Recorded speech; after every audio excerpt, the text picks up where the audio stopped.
Hello there. Thanks for joining us on the Thursday edition of Journalist Hangout. I am Bukola Samuel Wemimo. Today on the program, federal government bans import and production of cough syrups made with codeine. I'll be hanging out with Babajide Kolade Otitoju, Charles Ideho, and Asukwo James. Journalist Hangout starts now.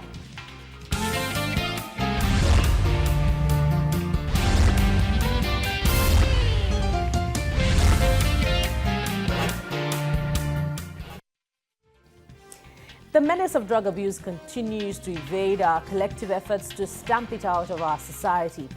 The desire of the youth to get high leads to abuse of substances like alcohol, tobacco, marijuana, heroin, painkillers, and so on. The list is endless.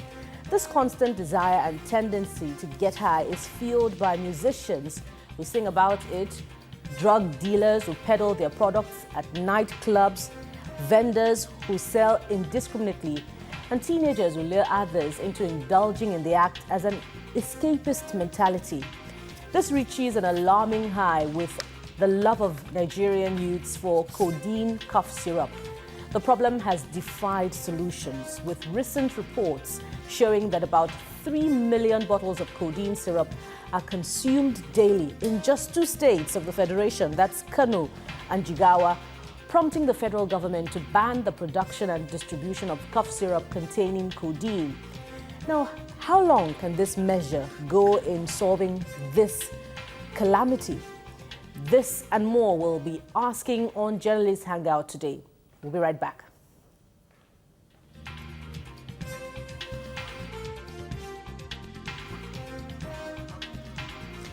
All right. We'll start off immediately as I welcome Babajide Kolade Otitoju, Charles Ideho, and Asukwo James. Now, Jide, I'm starting with you. The federal government has banned the importation of codeine. How will you react to this development?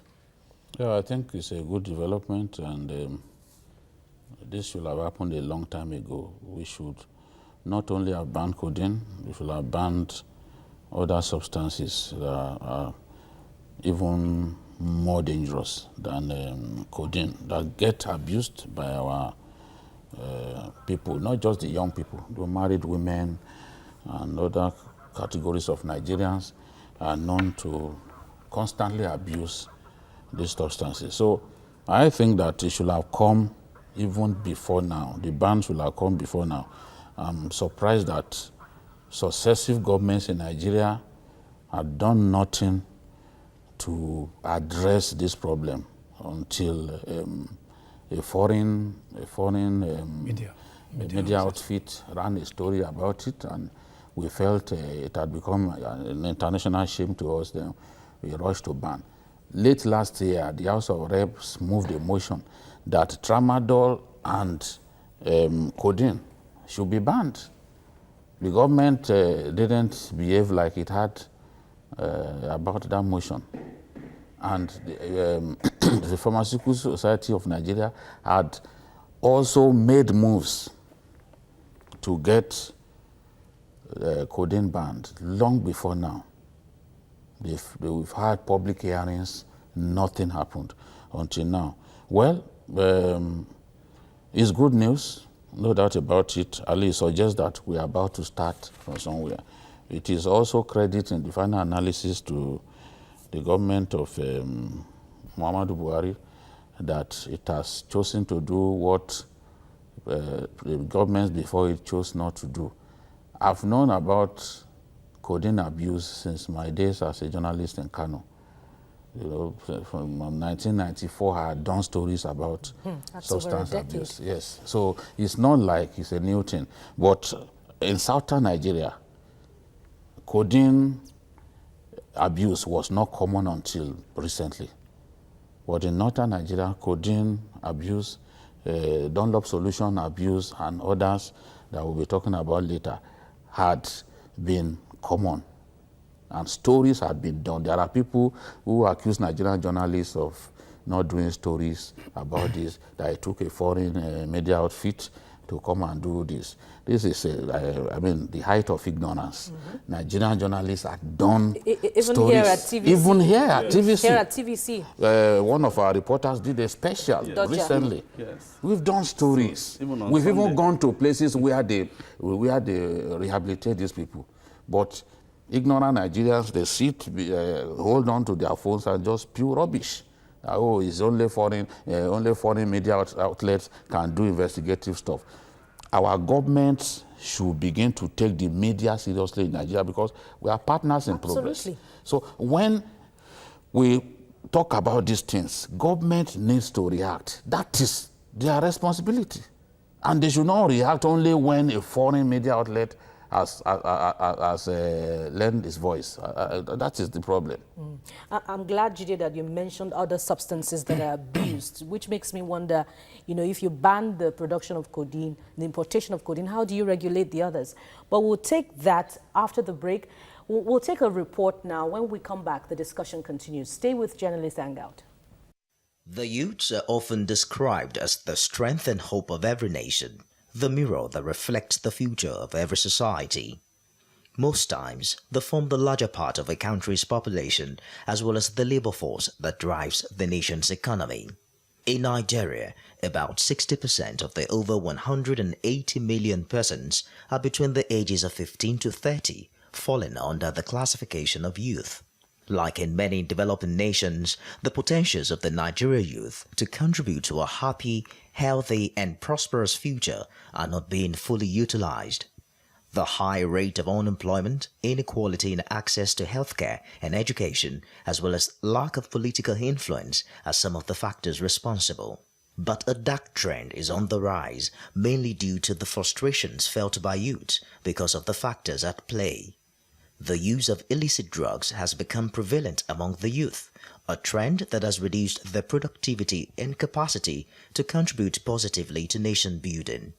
In northern Nigeria, the rate of drug use among the youth is becoming alarming, with married women competing favorably with the youth in illicit drug use. A recent report that over 3 million bottles of cough syrup containing codeine is consumed daily in one of the northern states has sent fear down the spines of leaders and stakeholders in this region. Drug abuse within our women, especially even married women in our country, is a very, very alarming thing. How do we partner with you to checkmate this very terrible trend? Cough syrup with codeine, we seized 2.895 tons. This will tell you the drug that is most abused in Sokoto. By the statistics that I have mentioned, you would now know that we have problem with codeine syrup.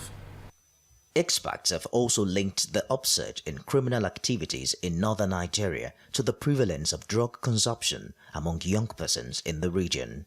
They claimed that armed bandits who terrorize many communities in the region do so under the influence of hard drugs.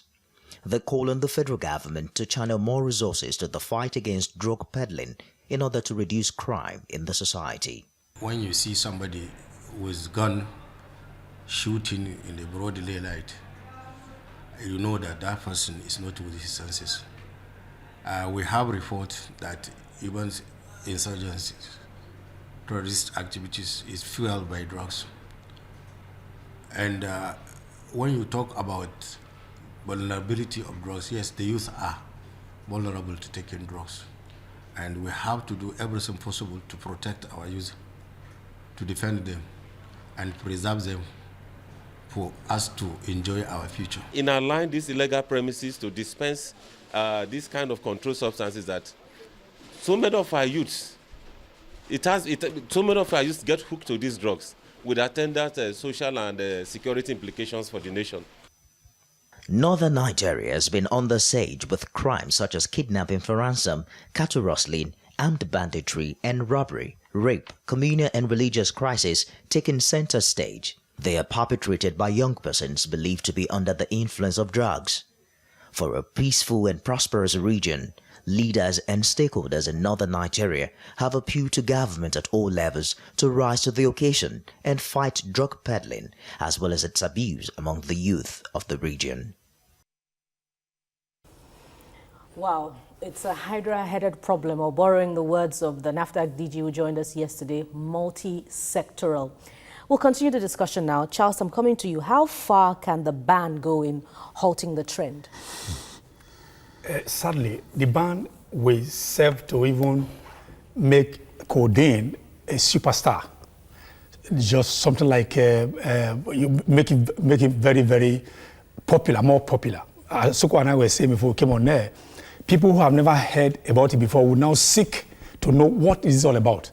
So you see, a lot of people now begin to look at just because of curiosity. Oh, all this codeine, what is it? And you begin, people who were not hooked on it before will now begin to try it out because codeine issue is everywhere. So I feel, yeah, the ban is good on the one hand, but on the other hand, it may not stop it in the short run. It will not stop it because a lot of people, very soon, a lot of people are going to be getting high on it. And they will even go underground. Because smuggling of codeine will now become rampant. Because when you now know that, oh, this drug have been banned, and you know that a lot of people are hooked on it, look at the figure that the man gave us just now. You see that you might even have even more people coming in there to start talking about how to get this thing across into the country and then get more and more youth hooked on it because it's going to be big business as we speak. This is why the government must up its game. NDLA, for instance, they have to collaborate with NAFDAC and then find a way that they can bridge the gap between them. Then also funding, it also calls for funding. Because when, as I said, if you ban now, the activity is going to increase because there are going to be a lot of people who they will find all means to bring these things into the country. Exactly, that's of curiosity. So the government right now, on the one hand, we are banning it, then we must find a way to increase the vigilance of the security agencies or the relevant agencies that are charged with the responsibility of ensuring that you have a supervision, enforcement, because if you just go to bed, you say, okay, you have banned it, you have not even dealt with the root cause. It's only the branches and the leaves you are plucking, and that's not going to help us at all. So the government must up this game. As I said earlier, we find a way to find the NAFDAC and the other agencies, collaborate, police, everybody, so that we know, we begin to cut all these things, or everywhere that these things are coming from, we begin to plug all these loopholes. Yes.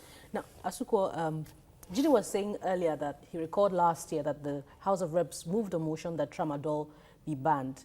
Codeine is just one of the substances on the list of substances that are abused.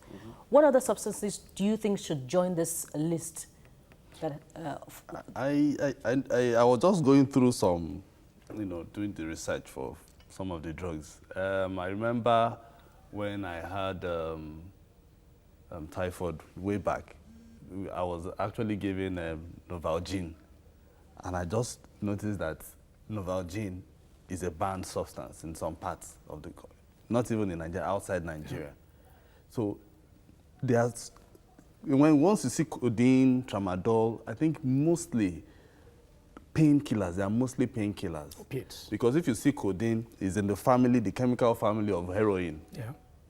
So anything that will make you, that will want to kill your pain at that period is what is causing this problem. Ritalin, there's even recently I heard, even in the UK, there was one particular drug, Xanax. It might be in Nigeria. There are so many drugs that we don't even know. These are the popular ones.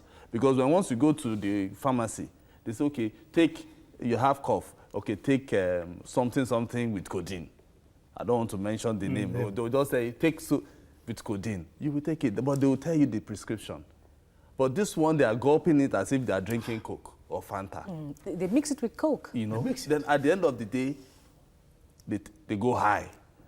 And I know that by the time you take even as a spoon, it's a tablespoon, that's the dose. You know how you go. In fact, throughout the whole day, you might just be useless. You'll be drowsy. Be drowsy. So when you have tramadol, you have codeine, you have refinol, methadone. Methane. There's another one, methadone. Charles, before we started, mentioned Valium. Yeah, Valium. Yes, that is another bad one yes. too. And even in some countries, Viagra is also banned. You know, all these antidepressants that we sell in Nigeria, they are part and parcel of codeine. Ephedrine. You know, ephedrine, all Ephedrine, of them, that's right, You know, yes. the ones that, that are even banned by the World Anti-Drug Agency. You know, all those drugs should be banned in Nigeria because we are talking about codeine today. And codeine, why it is so fashionable and why it's very popular is because it has this good flavor for children. And it is the children that are being affected between 15 and 30. The youth between 15 and 30, those are the ones that are deeply, deeply affected. Some would argue that these drugs are therapeutic, but that it is the abuse that is the problem. Yeah. We'll look at that. We'll get to regulation. But I'm also curious. In the north, the youths get high on dung. They get high on, did they mention gum? Yeah, gum. You gave it a particular name. It was even gum that we knew about. Yes.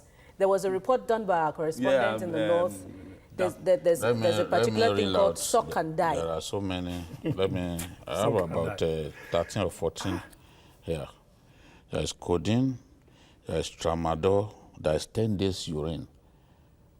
They keep it 10 days. 10 days. Then It will 10 days ferment. urine. Ferment, exactly. There is what we call hypo in lacacera. There is burnt bitumen. There is pyrogyra. There is refno. Yeah, reform is That's also, lizard poo. You know, they They inhale burn it, lizard they poo. burn it. There is Maggi cube in coke. There is methane. There is petrol. There is paint thinner that they use. Yes, to yes. There is a methylated spirit mixed with coke. Coke, You know, yes. just synthesized with coke, and then they consume it. Drug abuse in our country is a volcano waiting to explode.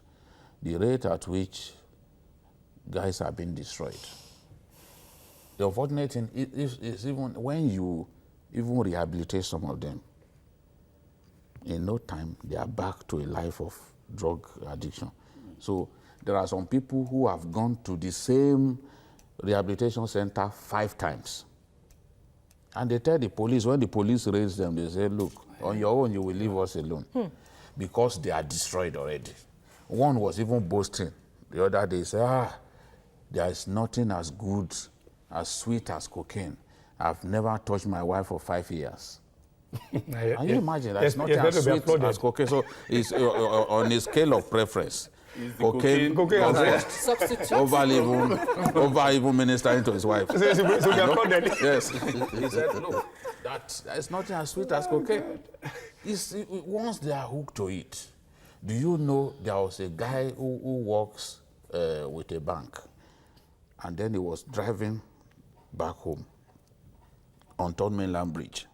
So he started veering from side to side and know that he had clearly lost control. So the policemen chaperoned him, and then got the vehicle to halt. They saw clearly that he was about to sleep. Once they put him in their vehicle, he slept off. Within 1 minute. And then when they got to, it was the RRS guys, so when they got to their office, they were trying to put their hands in his pocket to see who they could call. Okay, call, that's right. He had lost a bit of consciousness, but once you slip your hand into his pocket, he will grab it. You know, it was not destroyed enough to know the value of a pocket. So in the end, these people came to take him away. Many homes have been destroyed. In my view, all those children that we see on the streets, you know, government has to find a way to take those children off the streets and just keep them in these, what's it called, social welfare facilities, where remand homes. Just keep them there. Because the more they get abandoned under bridges, the worse things will get for our country. Because feeling that, look, they've been abandoned. No hope for the next day. A drug addiction will become their lot. They will just continue to abuse drugs. So government has to really do a lot to address this problem. Charles, my next question is to you. NAFDAC has its job cut out for it. Now, how does it enforce and defeat drug abuse in the country? It will be very difficult because just leaving it for NAFDAC alone is like asking you want to use a canoe to swim on the ocean. It's not going to be possible for you because NAFDAC only regulates. Okay, so the enforcement is always because NAFDAC will need the security agency to enforce some of these things. So that's why I called for collaboration of these agencies that are related, that have allied functions and all of them. Bring them together. NAFDAC has its own. NAFDAC is also limited in scope. The funding, the enforcement, all these are all factors that will militate against its success. So that's why we don't have to leave all these things at the doorstep of NAFDAC. What government should be doing is, first, we need a reorientation. We need serious education. Let people know the health hazard. I understand that the overconsumption of cocaine can also reduce sexual prowess in men. It can reduce your sexuality.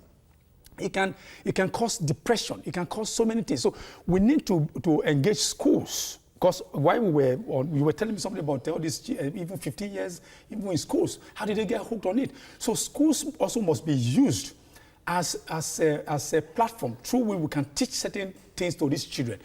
Let's let them, because if you want to become curative, it's a problem.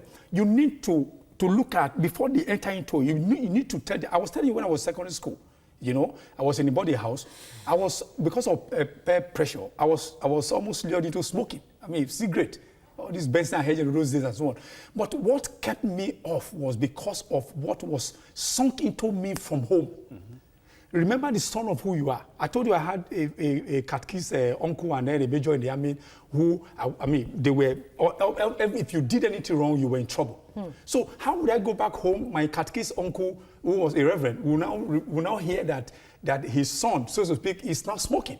How would my uncle hear that his son is part of the criminals? So all these things helped to curtail the excesses. So I was always there was something to remind me that you couldn't do that. We also tell you about this day now we have microwave parenting. Parents who are giving things to children, they are ill-equipped for what they are giving to their children. So schools have to be involved. Religious houses also have to be involved. It is going to be all embracing. Let's teach them. Codeine we're talking about now, I learned that codeine started, it was first of all produced in the year of 1832. So it's been with us for a long time. Yes. It is not the use. When we were growing up, we knew codeine. We were using it, but nobody was abusing it. Exactly. Nobody was abusing it. And what you need for codeine is just a teaspoon. That's the. It's not to drink the whole bottle. I understand. Even that teaspoon you need, the effect, depending on your genetic makeup, it can take you for between 2 hours to 6 hours. The effect. Imagine somebody now consuming a bottle of codeine, of which you need just a teaspoon. The person is not going to knock off. What about the issue of Valium I was telling you? What do they do? Valium these days, you have D5, you have D10. So D10 is what you need, just as a to make you sleep. But this guy will take D10, 3, that's D30. Now, rather than sleep, they will be fighting sleep. Because D10 is for somebody who is suffering from insomnia or something. Yes. So when they not take it, they will not be fighting sleep. They'll be resisting. So you find them, struggling, and that's the high. That's what they do. It makes them lightheaded.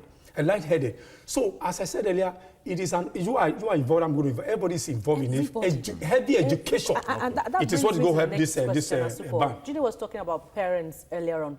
What role can parents play in this? Where 16-year-olds are abusing codeine, what are their parents doing? Parents, we have a very, very big role to play. First, you must be a friend to your children. You must be a friend to your children. If you have a child, you must be a friend to your child. You must always talk to your child, to know the kind of friends he's keeping. Especially when the child is about 12. When it gets into a teenage. Before he gets to 15, you must always be the friend to your child. So that if you are not there, Especially those children that are always going on day, not the boarders, you know, those ones who are on boarding school. That one is about those ones who are always going on day school. You must always know what they are doing, the kinds of friends they are keeping. Check their bags. Yeah, even check their bags. Very important. Because then you, as a parent, you must also know the kind of music you are playing. And then the videos they watch. And you should take responsibility for that. You understand? The films they watch. Then even where they are going to. Because the kind of, these things can also happen with the peer groups that they keep. You know, because if you look at, if, for instance, you have a child that is very, very quiet. If your child is very quiet, as a parent. Or too quiet. Or too quiet, too quiet, yes, too quiet. Junior, come and do this. He doesn't say anything. You must watch that child. There's something that is wrong. It's either he's going through something he doesn't want to expose. Something's going through him. Maybe it's from the school. Maybe it's from the teacher. You can say that again. Maybe it's from anywhere.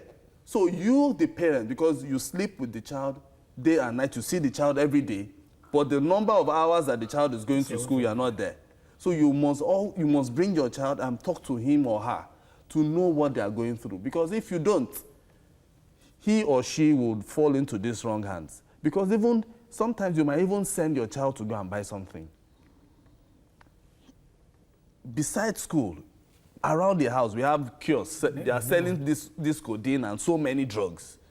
And that is why I'm even looking at maybe part of the things that the security agencies should start to do, if we are really going to fight this war, is to begin to raid some. I'm not saying they should go and pack the kiosks, but they can look for enforcement agents that go into all these kiosks and look at what they are selling. That's another you problem. Understand? A They kiosk can look at shouldn't be selling codeine, cough syrup in the first place. Exactly. But when you get to even in schools, here you find around drugs everywhere. Even around schools. What do those people sell? Do they just sell pencils and erasers and exercise books? We must look. That is where the enforcement agents have to go and check. So as parents, we must be friends to our children. Look at what they are doing. Look at even what they are watching. Because some cartoon is not cartoon. That is what people don't know. Some cartoons are not for all children. The cartoons we are watching, they watch these days, they're not the same as what we watch. I know those days we used to watch All right, the discussion is gaining momentum on Journalist Hangout, and we'll take it to a climax. But we'll go on a short break now. When we return, we'll be talking about the federal government's ban on we'll continue our discussion rather on the importation and production of codeine syrup. Stay with Journalist Hangout.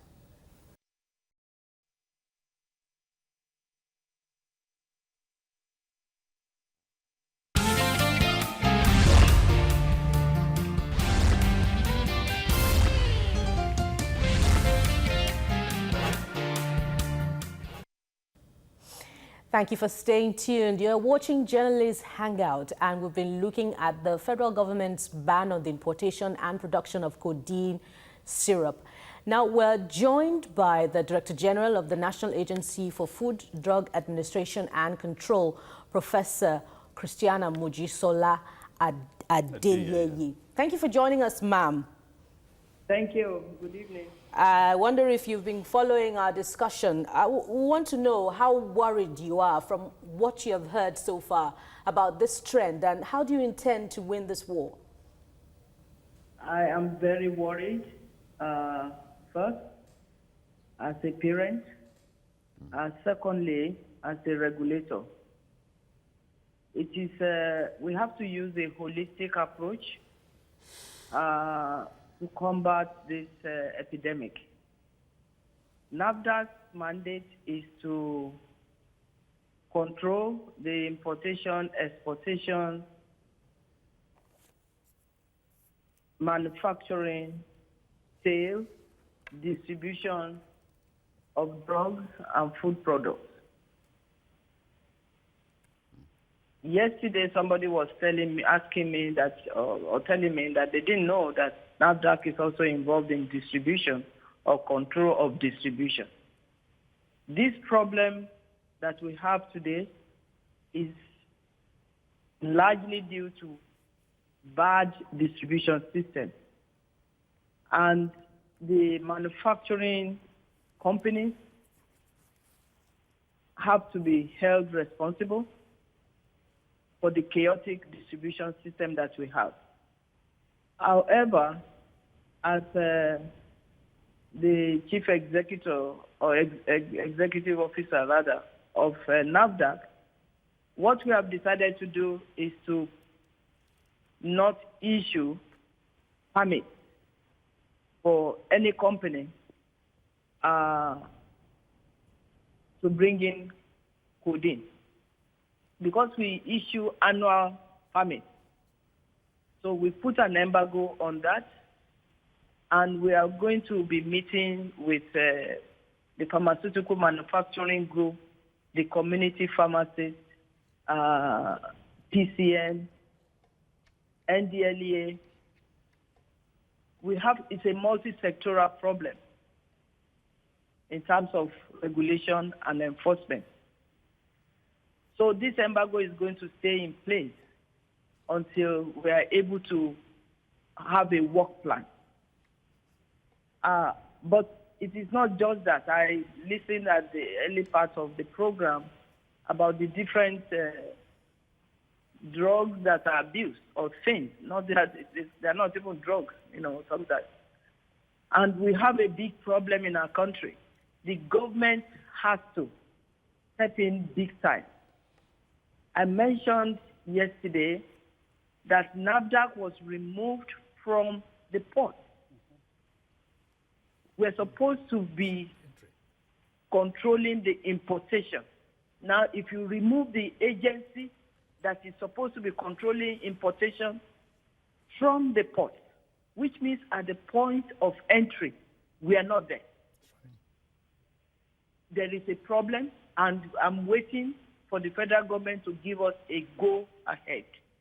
That is the beginning of solving our problems. You mentioned tramadol. Tramadol is being rained on Nigeria as we speak. We have 33 containers of tramadol. And it is only about, I think, 9 that have been released to us. We already know that they have tramadol. But the ports, the customs has to release it to us. So I don't know what the problem is. That when you see drugs that are destroying our country, our youth, we have these hurdles and delays in processing. So the first thing is return NAFDAC to the port. We're talking of going to secondary schools, universities. NAFDAC is already going to do that. We should have launched it last week if the First Lady was around, but it's not around, it's not available yet. Our plan is to go to secondary schools all over the country, and it's not going to be one-off. It's going to be year-round, year-round, year-round. To talk to our children the dangers of abusing drugs. We're going to be going to universities. That is part of what we will be doing, but we need funding. Right now, we're supposed to be inspecting on a regular basis, twice a year, these different companies. We don't have vehicles. And we only get our salaries from the government. Every other thing we have to do on our own. So the government has to put money where their mouth is. It needs funding. It's not just NAFDAC, it's NDLA. We need funding to be able to do this. This is a problem. It's almost like fighting a war. And you don't take a broom or you take a cutlass and say you want to fight a war. So we need all the, funding. Awareness, I've already mentioned that. Media, and we need media. Please, media, come to the help of Nigeria. If the media houses can donate 30 minutes a week to awareness, that would be great. That would be really great. So we need media support. Those are the things that come to mind right now. All right, Professor Mojisola Adeyeye, we have a clear picture of the challenge before you, and we can only wish you the very best in your fight against the abuse of codeine and indeed other substances that are abused. We thank you very much for your time. That was the DG of NAFDAC, Professor Adeyeye, giving us a clear picture of how the agency intends to go about tackling this very big problem before the nation. Moving on Journalist Hangout now. I will like us, before we go out of time, to look at another aspect of the problem, which is how entertainers subtly endorse substance abuse, you know, with the lyrics in their song and how they sloganeer, so to speak. This goes a long way to feel the problem. How do we checkmate this, Jide? I think that we have to come up with appropriate laws. Our laws have to be strong. I am for even parents, fathers who abscond from home and refuse to live up to their responsibilities as fathers and watch their children roam the streets. I believe that jail is the best place for such fathers. You have no reason to bring a child into this world without the sense of responsibility to take care of the child. So we have to look even at our laws regulating marriage. In northern Nigeria, Kano and all of these places, there is a divorce epidemic, and a lot of the women have taken to drugs. We are going to see a story later where even women who have taken to drugs in Adamawa State were paraded. So we need to use our laws to try to solve this problem.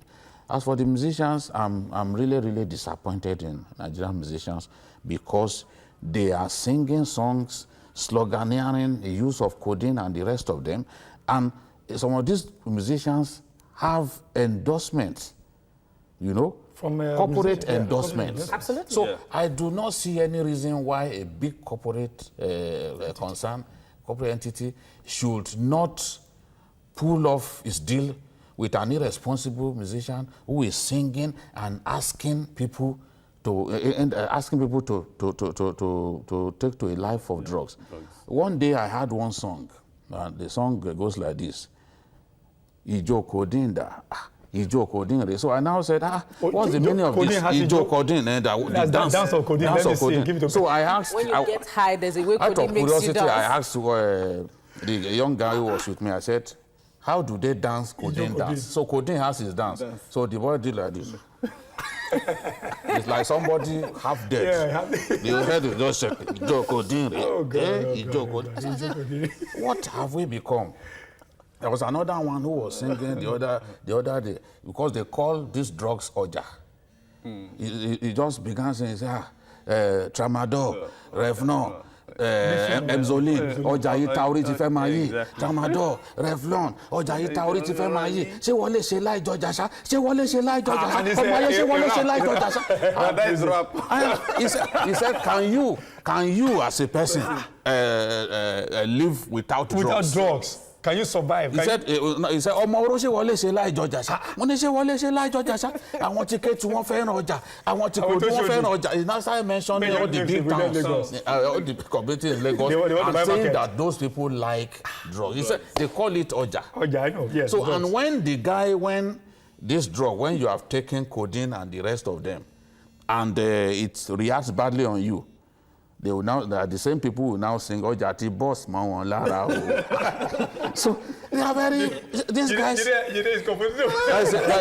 is a musician.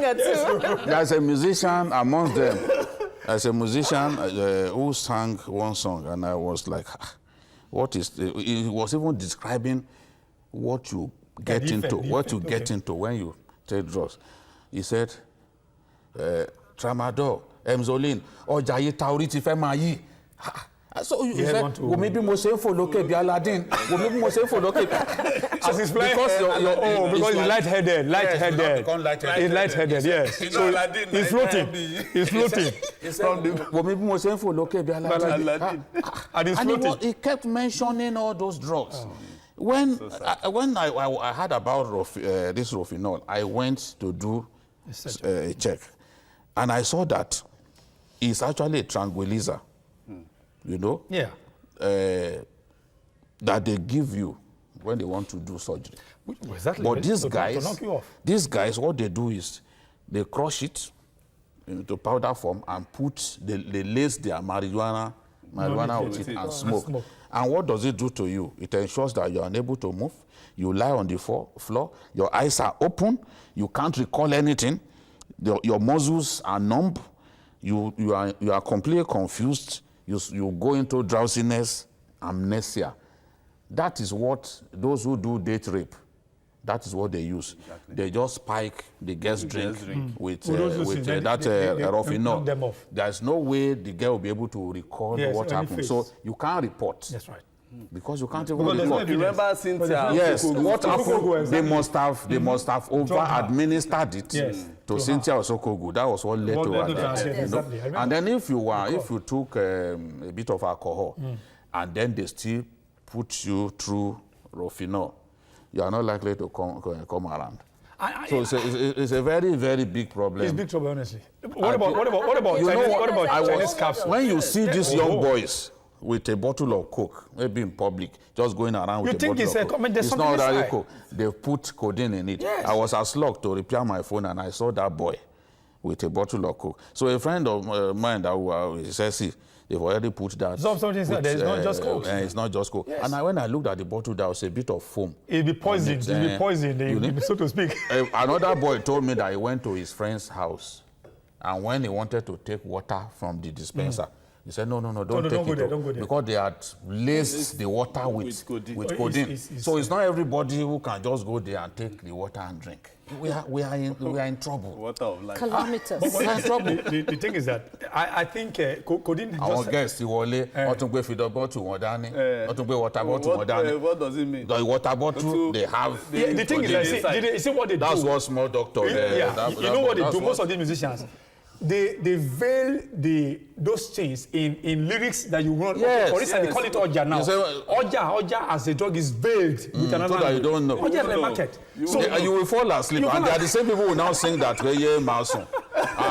why won't you fall asleep? The drug is meant to make you the thing is about, you see why it's also dangerous, these musicians, you know, they are like, they have cult-like followership. And they are like role models that people, they look on to them. Look up to. But you see, the thing is that when they do all those things, people who are watching them will think that, oh, I want to be like them. For instance, you even want to test the things. Exactly. And most of them use this thing because naturally they are shy. They can't even face the public. So like Michael Jackson. To enhance their performance. So Michael Jackson those days said Michael was very shy. He couldn't face the audience. But so he would need all these things in order to be able, once he gets there, he will be seeing nobody. So it enhances the purpose. So people will think that when you find a musician overreacting on stage, you think it's normal. And they want to be like him. You don't know that the guy has said, don't Oja over Oja, you know. It's calamitous. And I recall in the report... I recall in the report that we took earlier, one of the officials there was saying that these drugs also fuel insurgency. So perhaps if you begin to tackle drug abuse, that one is a given. You have won the war by half. NDLA seized 2 trailer loads of tramadol in Adamawa State.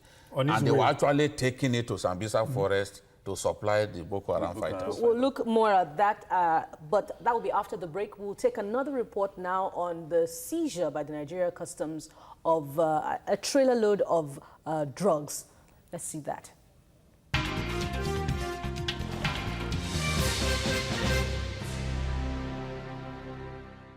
The Adamawa State Commandant of the NDLEA, Yakubu Kubo, who paraded some drug traffickers before newsmen, said the level of drug trafficking in the state was disturbing. He explained that within January this year, his men were able to make seizures of cannabis skunk, which he said was 3 to 4 times stronger with devastating mental consequences for the users. This is the first time that we are seeing such quantity of cannabis skunk in Adamawa State, and it's not very common in the whole of Nigeria.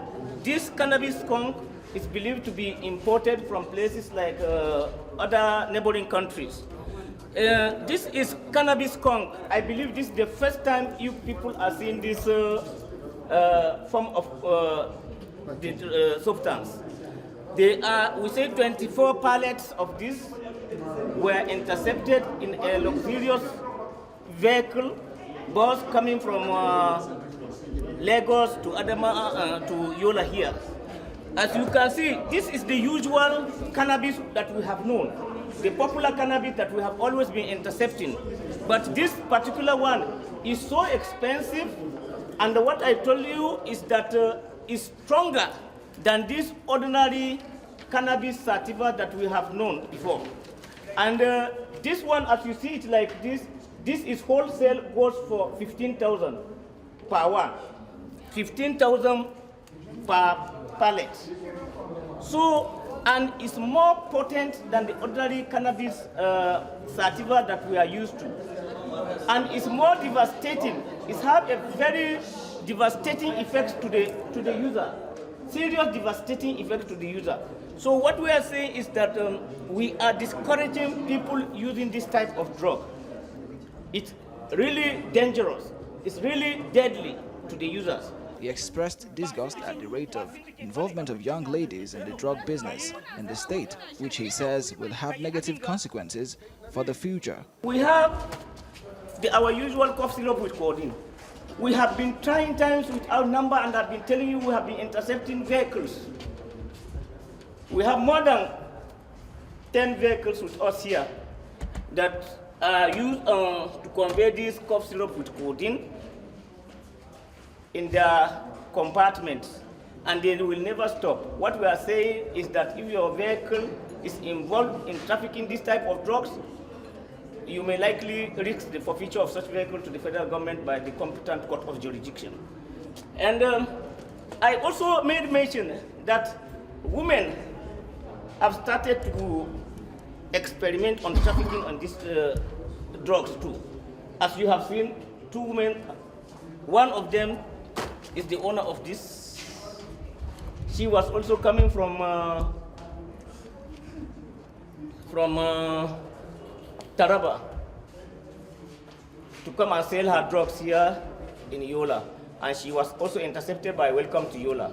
She is there. When you see her, you will never believe that she is into this trade. So I call on the general public to give our officers cooperation, especially when they come to search their vehicles at any given point in time, because you can never tell.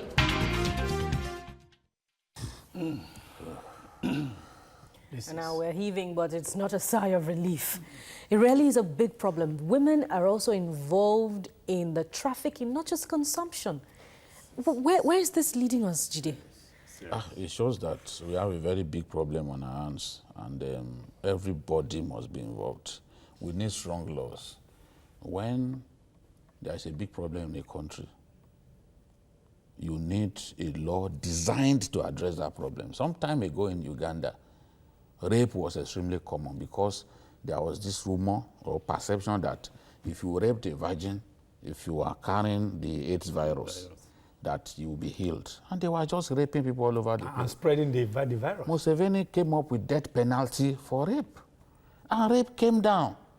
Even the incidence of, what is it called? The prevalence of AIDS has gone down. The prevalence rate of AIDS has gone down in Uganda. So if we have a problem like this, because it is a time bomb, especially with the youth budge that we have. I was looking at some figures showing that in Nigeria, 61.6% of our youth are unemployed, and 2.9 million graduates, and 5 million of them, with semi-skilled, 5 million semi-skilled graduates also lost their jobs. 7.9 million, aged between 15 to 34, are unemployed. So we have a big problem. A lot of these unemployed guys are the ones who have taken to life of drug addiction. Yeah, exactly. Something must just take them away from their problem. Exactly. That's the way. And what is momentary? They don't know that. 61.6% of youths to be unemployed in the country. And these are Nigerian MBS Q4 2017 report, not something that we generated on our own. No. So it's huge, 61.6. But there's no way. Then that means the drugs too must also be cheap at the black market. Some of them are cheap. Some of them are as cheap as 30 naira. Yeah, exactly. Some of these drugs that they ingest as cheap as 30 naira. That is why they are manufacturing in that large volume, so that they will be able to make more money. Because if it's like 500 or 1,000, they won't make that much money. So they reduce the price for them to have a larger... So the supply will be high. And from... but one, can I quickly say this? The thing is that... We have Sadiq. Sadiq from Abuja. Hello, Sadiq. Hello, Bukola. Thank you for holding on. Please go ahead with your contribution. My contribution goes as this. I think the problem we're facing in this country is all about parental upbringing. Yeah. Whenever you see marriage, the father working, the mother working, you hardly find time for your children. You hardly find time to know whatever your children are doing. Those things, I believe, would be the causes of all these drugs and all those things you do. Banning codeine or banning tramadol, I think we're just moving a step from the long distance we're supposed to have moved for a very long time. If they are banning these drugs, from my own point of view, I'm seeing it as a step. It's actually a step, but not actually the solution for now. The solution to me, I think, marriage counseling, knowing what is good for the home, know how to bring up children, know what is good for your children, and other things. Some people are not even qualified to have children in the first instance. Thank you very much, Sadiq. We appreciate your contribution. Very quickly before we go, let's now begin to look at another aspect of this problem, which is rehabilitation centers across the country. The ones that we have seen in our reports, they leave much to be desired. Jide, what can be done? We need more of them. What we need now is eternal vigilance, which is said to be the price of liberty. We need more rehabilitation centers. In fact, in the days to come, because of this epidemic that we are seeing, there will be so many people who will be suffering from drug addiction, and you need a place to rehabilitate them and return them to sanity. So we need to build more. Government has to invest more in these rehabilitation centers, and private concerns too have to come in, assist in building a rehabilitation center. A situation in which youths think that excrement, shit, is something that has ammonia and that if they sniff it, they will get high. It shows that they've lost their sanity. It's a very, very big problem. I'm worried. I'm really worried. I hope that we'll be able to solve this problem. Charles? Well, for me, is that rather than, I won't want to go the way of rehabilitation, because it's when you have, this is the 1.something% unemployed, that's what you have. Government should rather be thinking of finding a way, let's build factories like, what do they call this? Garment transport. Because even if you plant cotton, or do you know the value chain of cotton? How many people this cotton farm can exactly create all those ones. So when you do all those ones, you'll be able to reduce by half those people who are unemployed, who are hopeless, and who are frustrated. So that's I think sensitization from home to the government is very, very important now, because this is a national social problem. It has to be tackled before you know it, because we just have to tackle it. We need to do that sensitization. From our own end here, we'll try our own best. But from the home to the government, this is the time to take this problem seriously. Everyone is involved. The government, the regulators, the parents, even teachers, everyone must get involved in trying to solve this problem. That's all we have for you on Journalist Hangout. We urge you to join us again tomorrow for another interesting edition of the program. You can watch the repeat broadcast tonight at 11 p.m. You can also watch Journalist Hangout on other platforms showing on the screen and on YouTube at youtube.com/TVC News Nigeria. Our feedback channel is Journalist Hangout at tvcnews.tv. Thank you for watching. I am Bukola Samuel Wemimo. Bye for now, and God bless Nigeria.